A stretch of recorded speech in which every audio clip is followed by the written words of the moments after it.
ちは、みくです。前々から Vlog でアトリエを探しているってお話ししてたと思うんですけど、最近ね、いいお部屋を見つけまして契約しました。でそれで今日ね、ここのお家にいろいろと荷物が届くんですけど、なんかね、なんやかんやあって私一人暮らしすることになりました。はい。そのね、ことの経緯は動画のね、最後の方で話そうかなって思うんですけど、とりあえず今日は引っ越し日で荷物がたくさん届くので、家具とかをね、組み立てたり電化製品とかを搬入する一日にしたいと思います。それでは引っ越し Vlog スタートです。日用品重い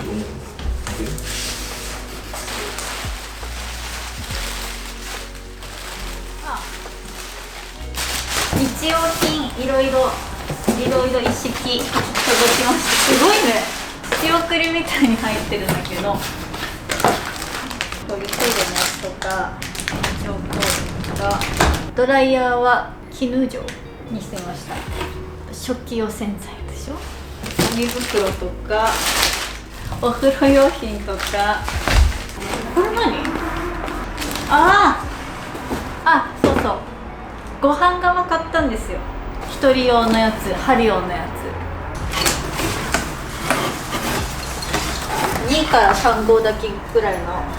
1人でちょうどいいぐらいのサイズのやつが欲しかったので、針用でご飯釜買いました。上の蓋のところがガラスになってて、炊いてる時もね、中が見えるし、多分炊き上がったらここの辺からピルルルルみたいな音がして便利みたいな書いてあったので使ってみようと思います。いい感じだね、ちょうどいい大きさ。はい、家電が来ました。まず冷蔵庫、一人暮らし用なので小さめのね、冷蔵庫買いました。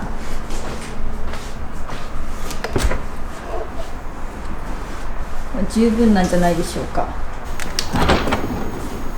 こんな感じです。あとは洗濯機、ドラム式のもの。乾燥が6キロまでいけるので、これも一人暮らしなら十分ではないでしょうか。はい、あと掃除機。掃除機はお家で使ってるのと同じのパナソニックの充電式掃除機。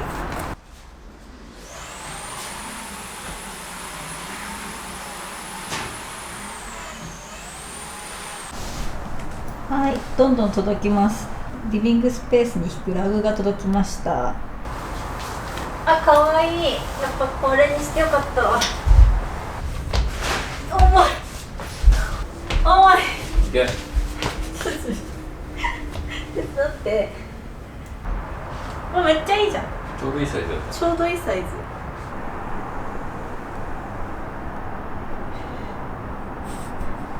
これでお昼寝とかしちゃいそう。私ここで一人で気持ちいい。このラグふかふかやね。ふかふか。これなんかこんな格好でいいのかな。これなんかイランのラグなんだけど、ヤッペっていう種類のラグで、なんだろう、こうなんていうの、こうみちみちに目が詰まってるから、冬はあったかいけど夏は涼しいらしい。言ってたね。そう、なんだっけ、これ染めてない羊のそのままの毛の色、使ってるから、なんか見る角度によってなんか色変わるんだよね。そう、毛流れによって。こっちから見ると多分黄色だけど、こっちから見ると白で。逆やね、こっちが黄色。こっちが黄色で、こっちから見ると白っぽく映るんだけど、一点物だから色とか柄とかいっぱいあって、結構派手な柄とか真っ黄色のやつとかを考えたんだけど、あえてね、ラグはちょっとシンプルな白にしました。そう、他を多分私カラフルにすると思うから、ここはちゃんと白にして。でもなんかちょっとこういうところで職人さんのちょっとこう遊び心っていうか、これがなんかね、鹿の絵みたいなのか、四隅にあって、でこの辺にカラフルなタッセルついたりとか、あと縁が可愛いね、縁の色とか、そういうところが気に入ってこのラグ買いました。これが中目黒のレイアウトっていうラグ屋さんで買ったんだけど、店員さんも雰囲気良かったし、すごくおすすめ。ラグってなかなかいいのに出会えないよね。これもなんかすごいふかふかっていうか、なんだろう、もちもちしててすごい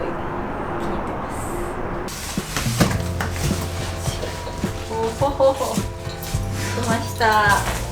大きいね。大きい。IKEA でソファーを買いました。こちら。エークトルプ。はい。あ、そう。で、これ背もたれ。かな。で、ここにそれを作る。ここに。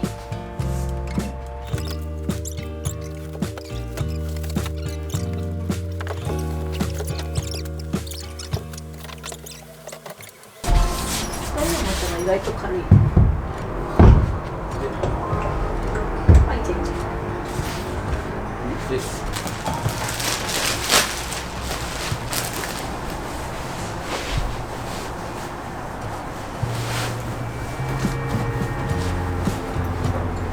わもう結構いいよ。あ、いい。結構意外とへたれないこれ。十分だわ。なんか私寝れちゃうわここで。このフォルムとこのボーダーの柄、これがね私の今の気分にちょっとぴったりだったので、エークトルプというソファーの2人掛けを買いました。カバーも洗えるしね。よかった。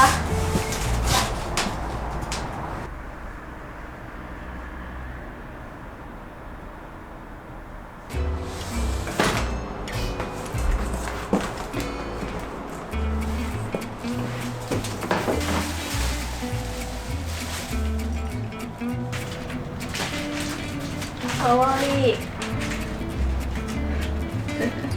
じゃあアンドトラディションでなんかリミテッドモデル限定の柄付きのライト買いました。これをダイニングの上に吊るしたい。天井が高いところに作る。意外とあり。意外だってこの下にダイニングテーブルしてる。意外とありな気がしてる。意外とありだよね。圧迫感はすごいけど、なんか確かにね。もっと上行ける。ギリまで。おめっちゃ上に来た。あ、いい。まあ、机の高さが仮にこれくらい。もうすぐ来るって仮にこれとして。意外とありか。だってこれダイニングテーブルの上用のなんかそういうあれだったもん。まあだから天井もたくさんあって足りないってのはまああり、めっちゃあり。中華街に来たから。かわいいよね結構。てか明るくてここが暗いのよ。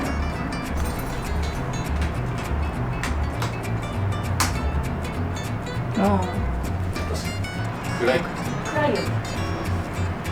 これは違うところになんかベッドサイドとかに。いやこれめっちゃ明るい。意外といいかも。しっくり。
ちは。はい。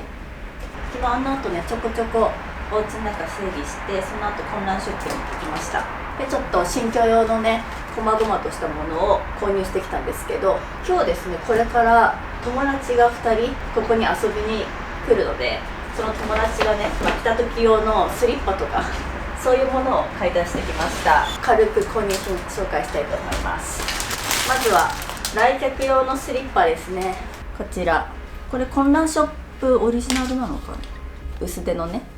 来客用のスリッパ。前の家ではね、やっぱり彼と一緒に生活してたりもしたので、友達とかねあんまお家に呼んでなかったんですけど、こっちのお家にいる時はお友達呼んだりしてね、楽しくね過ごしたいなっていうのもあって2人分買いました。あとは今ちょうどハンドソープがなくって、このアッカカッパというブランドのホワイトモスのハンドソープも買いました。いい香りだったので。あとディフューザーも買いました。ビアンコテというブランド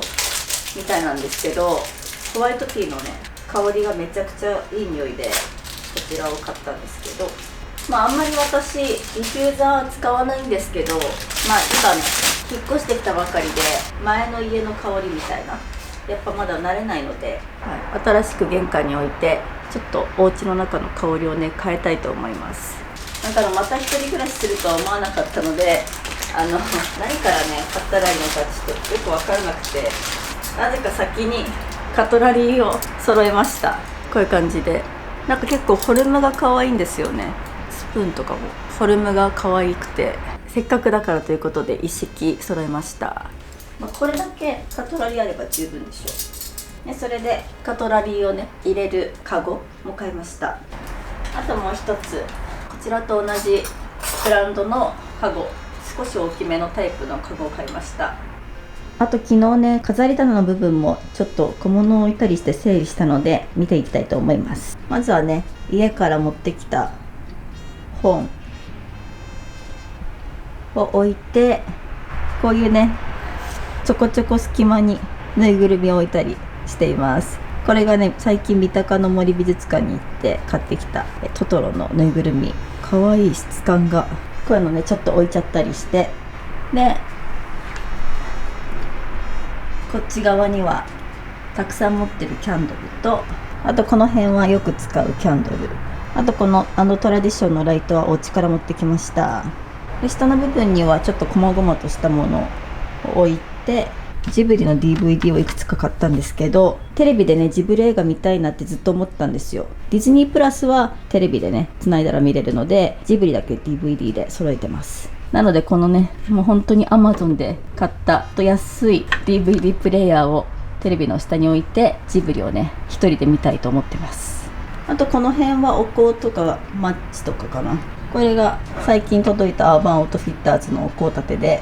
ここにねお香させるんだけど、ケーキボックスにケーキが入ってるっていうね、そういうお香立てなんだけど、そのケーキボックスの蓋の部分は灰皿になってて、ここでなんかパロサント炊いたりとか、あとはこういうキャンドルのグッズみたいなのを置いといたりする場所に使おうと思います。でこっちのキッチンに近い方の棚はお気に入りのポットたちをディスプレイしたり、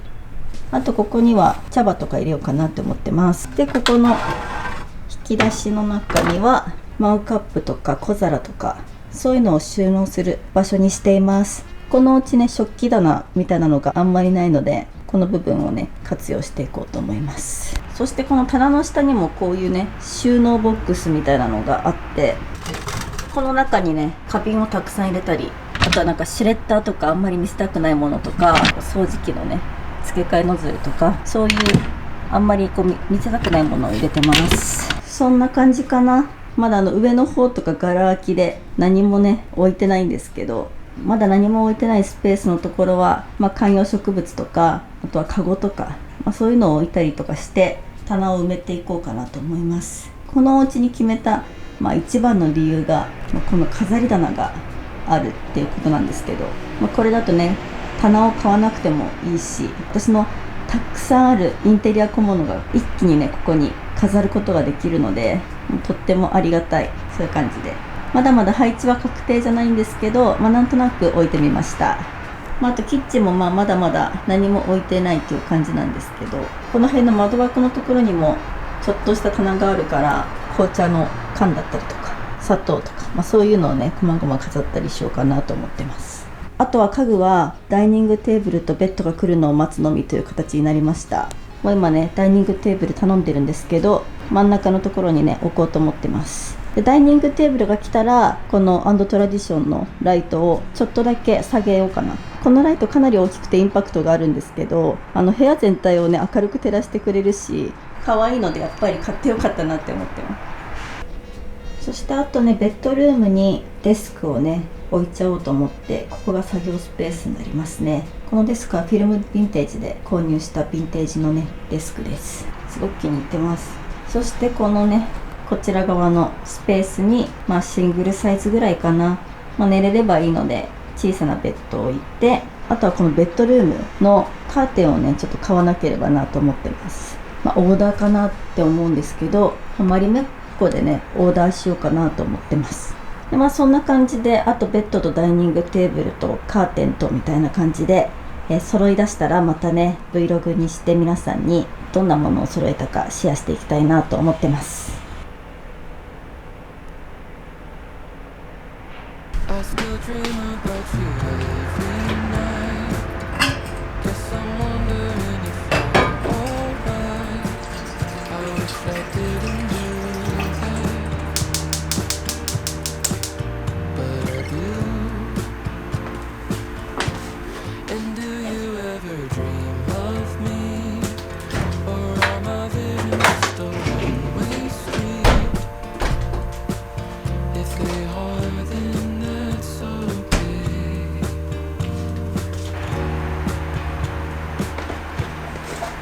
'Cause a dream is just a dream. It doesn't mean anything.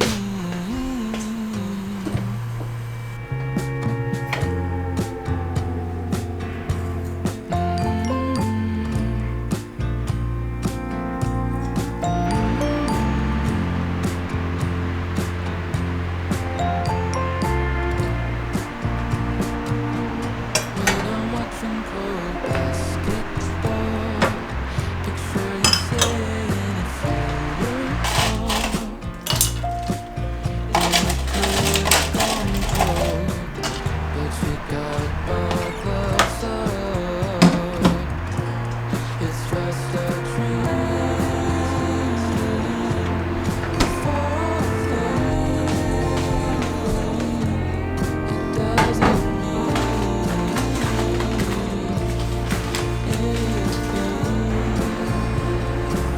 but is it just a dream? Premonitions are a thing, 'cause I saw you leave in my dreams. I tried to catch you at the airport, to flag you down at the liquor store. Wrote SOS on the ocean shore for you,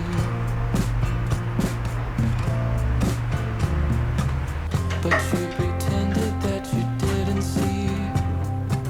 さあ、送ってくわ。 I saw you look over エッグトロフィー再入荷ご希望の方はこちらに逃げる。 'cause it's just a dream. さあ、いくら In a dream doesn't mean anything, but it means everything.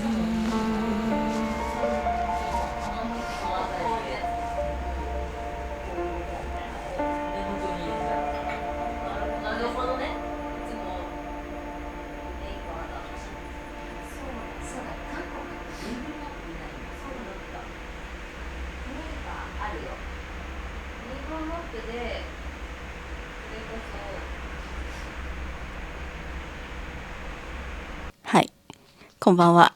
こんばんはっていうのもおかしいですけど、動画の最初の方でねどんどんこう引っ越しが進んでいってるんですけど、なんでこういう風に引っ越しをして、新しいお家を借りたのかっていうねことの経緯を説明していきたいと思います。これは彼と2人で決めたことなので、ちょっと彼に同席してもらって会話しながら説明していきたいなと思ってます。はい。いやもう一人で決めてたらやばいけどねさすがに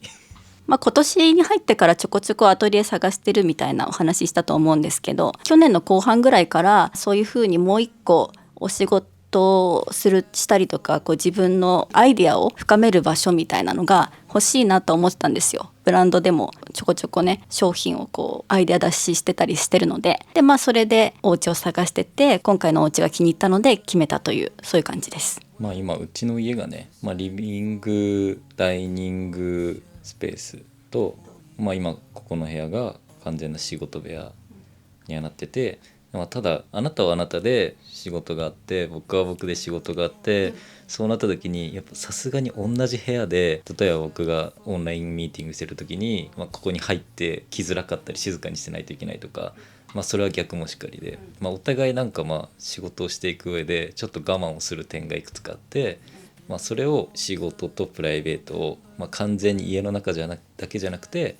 家のちょっと外に設けるのもありなんじゃないかというところがスタートですね。そうこう夫婦で在宅ワークしてるみたいな方もね世の中にたくさんいると思うんだけど、ちょっと私の仕事が YouTuber っていうのちょっと若干特殊な感じなのかなって思うんだけど、こう撮影する時間帯とかさ編集する時間帯が全然違うじゃん。そうね、夜中までやったり朝までやったり、そうあと動画とかこうブランドのこととか考える上で一人でちょっとじっくり本読んだりとか映画見たりとかしてしんみり考えたいみたいな、そういう時間がね欲しくなってきたっていうのがあります。で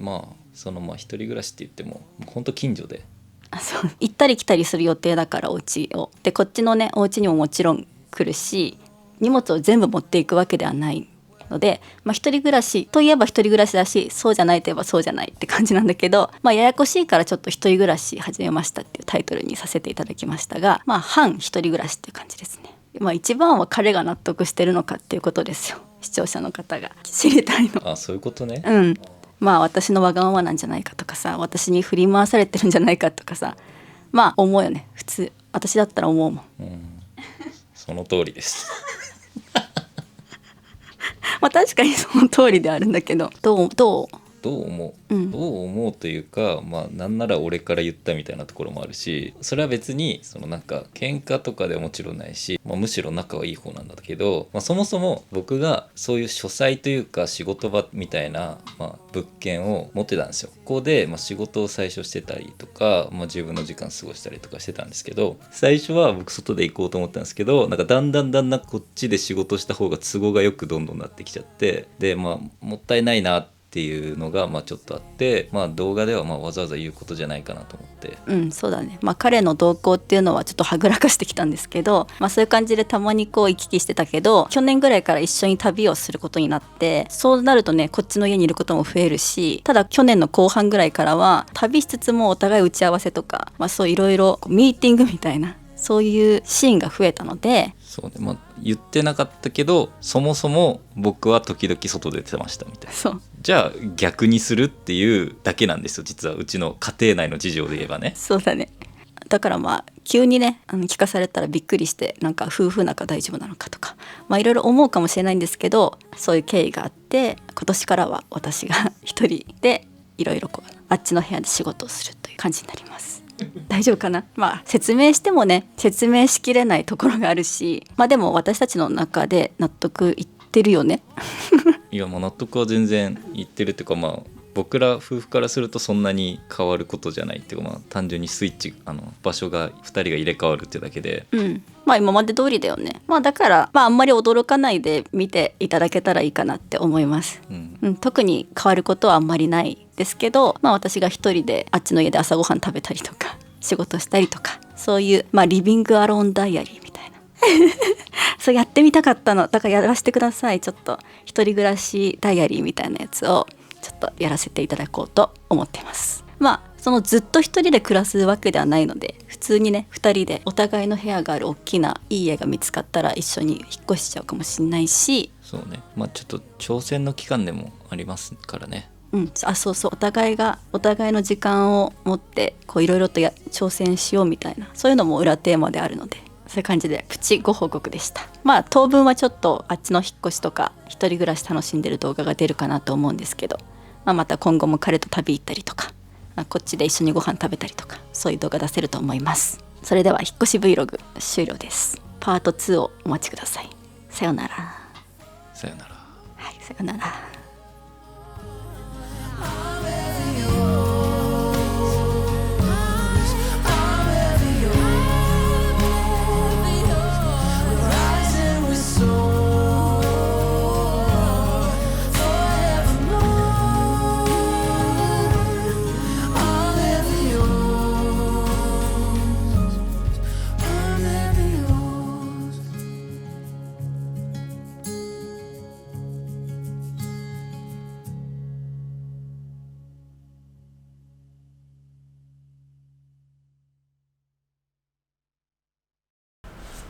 こんにちは。ディズニーランドで過ごす様子だけを Vlog に収めようと思ったんですけど、ご覧の通り、自分のこれぐらい買うだろうなっていう予想をはるかに超えていろんなもの買ってきたので、今回の4日間のディズニーランドで買ってきたものを全部ご紹介していきたいと思います。本当ね、本場のディズニーすごいです。可愛いもの多すぎる。アトラクションも楽しかったんだけど、グッズもめちゃめちゃ可愛いから皆さんにシェアしていきたいと思います。まずはね、レミーのグッズからご紹介していきます。レミーのぬいぐるみです。もうレミーのグッズはね、ほとんど T シャツ以外は買ったんじゃないかなっていうぐらい買ったんですけどレミーのグッズってあんまり日本で見ないですよね。こういうぬいぐるみとかもあんまり見かけない気がするんだけど、ピクサー映画でインサイドヘッドとレミーが好きなんだけど、もう私は十分大人ですが、このねぬいぐるみを買ってきました。これね、ただのぬいぐるみじゃなくって、買った後に気づいたんだけど、ちょっと後ろにね電池入れれるところがあって、多分これレミーがね喋ると思うんですね。小さなお子様向けのぬいぐるみを、飾るように買いました。結構しっかりした作りで、このコック棒のところとかすごくしっかり作られてて可愛いです。あと結構興奮したのがこちらです。これはもうレミー好きにはたまらないグッズなんじゃないかなって思うんだけど、レミーと美味しいレストランの劇中に出てくるこのグストっていうシェフの料理本です。これはねもう作品のキーとなってくるね料理本なんだけど、もうその本がまんま再現されたノートです。裏はこういう感じになってて、これも見つけた時はしゃいじゃったんですけど、中もすごい可愛くて、ほら見て、グスト、このノートのね最初のらへんのページはちゃんとなんかね料理本っていうこともあってレシピみたいなのが書いてあって、その後は挿絵が入ったノートになってるんだけど、もうこんなの買うしかないでしょと思って速攻で買っちゃいました。はい、めちゃくちゃ重いんだけど、このノートはね多分使わないと思うもうねこんなの見つけちゃったら使うか使わないかなんてもうどうでもよくってもうお部屋に飾っておきたいっていうか、もうこういう風に眺めたいっていう、最高に可愛すぎてもうお気に入りです。めちゃくちゃ。はい、でこれをね私とね同じぐらいディズニーが好きな友達にも買ってきました。あとはこちらのレミーのカチューシャです。はい、こういう感じで。でカチューシャは他にもいろいろ買ってて、これもね動画内でつけてたんですけど、多分これどっちもカリフォルニアディズニーのパークのカチューシャかな。この光るカチューシャはこっちがディズニーランドで、こっちがアドベンチャーパークになってます。であとこのちょっと大人っぽい感じのやつはパークの乗り物がこういろいろ書いてあって、でここの耳の部分がシルバーで星柄が入ってて可愛いです。あとはもうパークでめちゃくちゃ売っていたピンバッジをいっぱい買ってきました。まずはねせっかくカリフォルニアディズニーランドに来たということでパークのピンバッジ買いました。こちらと、あとこれめっちゃ可愛いんだけど、お城にこうバルーンがついてるピンバッジで、このバルーンのこの紐の部分がねちゃんと紐になってて、こういう異素材ミックスみたいなピンバッジもねいっぱい売ってました。あとはこう2024年のピンバッジも、せっかくなので購入して、なんかこれ回ります。そういう仕掛けがあるピンバッジ。またオズワルドのねピンバッジとアリスのピンバッジを3種類買いました。一番お気に入りはこの牡蠣が食べられちゃうお話のシーンのピンバッジです。このねビアンカの大冒険のワンシーンのピンバッジもあったので、もう思わず購入しました。はい、あとはピクサープレイスホテルで購入したバッジ。このボールの部分はねちょっとラバーでできてて、ちょっとぷくっとしてて可愛いです。あとはねマグネットも買いました。カリフォルニアディズニーランドのやつとスターウォーズのエリアで買ったマグネットですね。これはね栓抜きにもなってて割と実用的なマグネットです。はい、お土産にいいかもねこういうので。あとはこれディズニーランドでオーナメントばかりが売ってるショップがあって、そちらで購入したオーナメントです。はい、ミッキーの形をしたガラスの中にディズニーランドのフィギュアが入ってます。結構大きくて存在感のあるオーナメント。あとはピクサープレイスホテルっていう新しくリニューアルしたホテルで写真立て買いました。でピクサープレイスホテルにはピクサープレイスホテル限定のグッズとかもあるので、ピクサー好きの皆さんはねぜひプレイスホテルにも行ってほしいんだけど、こちらファインディングニモの写真立て買いました。この中の写真をね変えることができるんだけど、このままダーラを入れて飾ろうと思います。これめっちゃお気に入り、可愛いです。あとはこちらアートブックも買いました。こういう感じで、はい、あんまり中をしっかり見せれないんですけど、こういう感じで、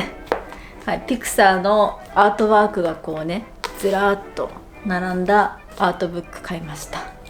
であとピクサープレイスホテルでポスターをね注文して、それがねもうすぐ送られてくると思います。ちょっと見えにくいんだけど、カーズとモンスターズインクとカール G さんのポスター買いました。あとはスタバでタンブラー買いました。キラキラのね、もう顔よりもね大きいサイズのタンブラー買いました。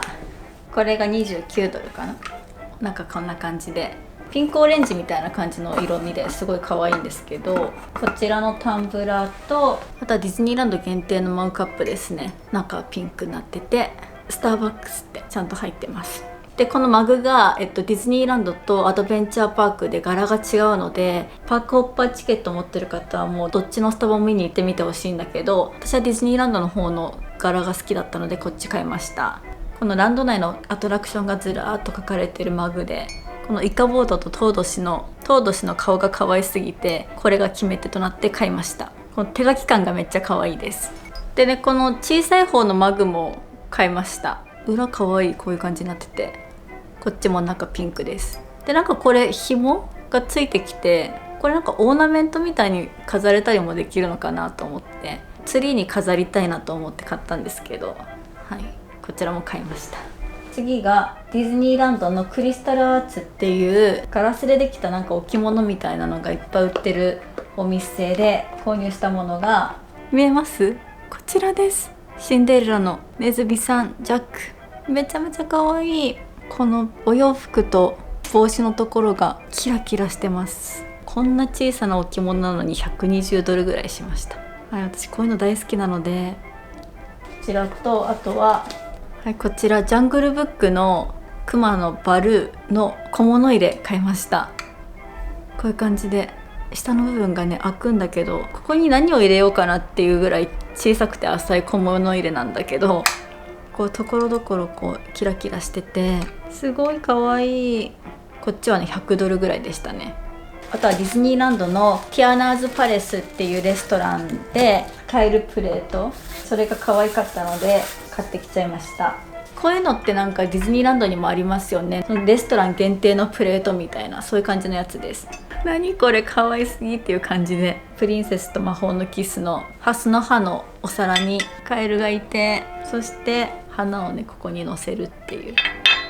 なんだろう、何に使おうかなこれっていう。ここになんかケチャップとか入れてポテトとか置いたらいいかな。ちゃんとティアナーズパレスって書いてある。ほら可愛い。あとティアナつながりで言うと、ティアナの料理本も買いました。これはもうちゃんとした料理本で、もうこういう感じでねレシピがちゃんと載ってる料理本です。結構一つ一つの料理が美味しそうで、特にねこのパイナップルブレッドプディングっていうこのデザートが美味しそうだなと思ったので、これ家で作りたくてこの料理本買いました。こちらも買いました。見てください、これビアンカの大冒険のマグカップ。ディズニーで一番好きなのがこのビアンカの大冒険っていう映画なんですよ。この映画本当に子供の頃によく見てて、結構マイナーな映画で知らない人たくさんいるし、この映画のグッズなんて日本で全然見ないんですよ。だけどちゃんとカリフォルニアディズニーにはビアンカのグッズがちょこちょこあって、もうお気に入り、めちゃめちゃお気に入りです。あとね、園内で着る服も買いました。まず1着目、これお気に入りのニモのロンティーです。胸のところにねカモメがいて、そして後ろ大きくニモってファインディングニモって入ってます。これが S サイズでちょっとオーバーサイズ目に着てます。こちらとちょっとね4日目が暑すぎたのでこのロンティーを買って着替えたんですけど、これがイーツシリーズっていうパークフードのモチーフのロンティーです。一個一個絵柄が違くてなんかちょっとぷくっとなってます。でこの胸元にもパークフードの絵が入ってて、そしてここの切り返しのところから下のこれは多分スプリンクルの柄ですね。で後ろがディズニーランドって入ってるんですけど、絵柄もパークフードになってます。かわいい。これはサイズが XS でジャストサイズです。ジャストサイズでもちょっと丈は長めですね。ちょっとゆったり着れる感じです。もうあと最後1点です。一番最後にね紹介するのが今回のねこの購入品の中で一番お気に入りのものです。これはアドベンチャーパークのオフ・ザ・ポイントっていうディズニーのアートがたくさん売ってるお店で買ったものです。はい、こちら、これはねさっきも言ったビアンカの大冒険に出てくるミス・ビアンカっていうね私の一番好きなキャラクターなんだけど、そのキャラクターを手書きしてもらったものです。そのお店にデスクがあって、もうずっとねこうキャラクターの絵を描いてる人がいるんだけど、その方にねこう好きなキャラクターを描いてもらえるんですよ。はい、お金払ってね。カラーでもできるんだけど、私はこの鉛筆だけで描いたものが欲しかったのでこちらにしました。めちゃめちゃ可愛い。ちゃんとサインも入ってて、で私フレーム付きにしたので、このオリジナルのフレーム、この角のところとかにちょっとミッキーのねなんかイラストがこう彫られてるんだけど、後ろはこういう感じ、立てかけられるし壁にも引っ掛けられるスタイルですね。これがもう一番嬉しいです。私のためだけに描いてくれた絵ですよ。この実際に描いてもらってる様子を間近で見れるっていうのも嬉しかったです。額縁込みで80から100ぐらい、100ドルぐらいだったと思うんだけど、本当にディズニー大好きで自分のこう推しキャラがいる方がいたら絶対ね描いてもらうべきだと思う。もうめちゃくちゃ上がりますよこれは。こちら買いました。はい、そういう感じで購入品は以上です。今回ね世界中からインフルエンサーの方が集まって、今回の4日間で多分こんなにグッズ買ったの私だけなんじゃないかなって思うんだけど、また絶対来たいと思ったのでこれからもお仕事頑張っていこうと思います。はい、今回も長い動画でしたが最後までご覧いただきましてありがとうございました。また次の動画でお会いしましょう。ミクでした。バイバイ。